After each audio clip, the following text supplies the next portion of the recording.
zay ny fa na dia mitaky fatratra ny anokafana ny onjapeo sy ny televizionna MBS azany mpanaradiana Andriamatomary Karavalomanana dia tsy azo eritreretiny izany ny fanazavana izay noentin'ny sekretera jeneraly ny ministera ny serasera sy ny fifandraisana amin'ny androm-panjakana nitondrany fanokevitra ihany koa ny makasika ny fanomezana ny fahazahon-dalana nokatra aina manjery na ilay antsotsika hoe licence fanazavana. Tsy sokatra mihitsy ny radio sy televizionna MBS ho ny sekretera jeneraly ny ministera ny serasera sy fifandraisana amin'ny androm-panjakana. Antony telo lehibe no nambarany teo anivon'ny ministera tsy isokafan'ny MBS izay fananany Marc Ravalomanana.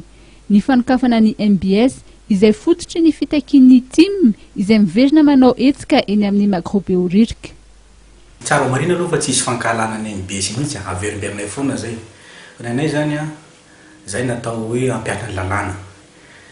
Ny zavatra misy zany amin'ity dossier ity voalohany aloha tamin'ny hitatsika amin'izao PV zao fa tamin'ny 19 février 2009 dia nanao nivory ny MBS dia nandrava nanao dissolution any MBS dia nanangana société vaovao antsoina hoe Madame de Visuel.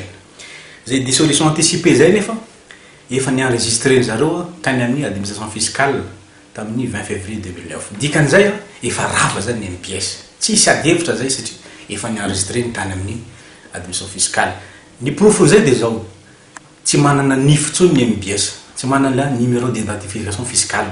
Raha mijerana ny base online ny administration fiscale dia tsy ao tsony ny MBS. Zay zany dia efa mampiseho hoe tsy en règle tsony zany ny MBS, ny existence légale ny MBS vis-à-vis ny administration. Zay dissolution zay nitarika ny ministère hoe i-annuler d'office ny licence satria rehefa rava les sociétés annulena koa d'office ny licence.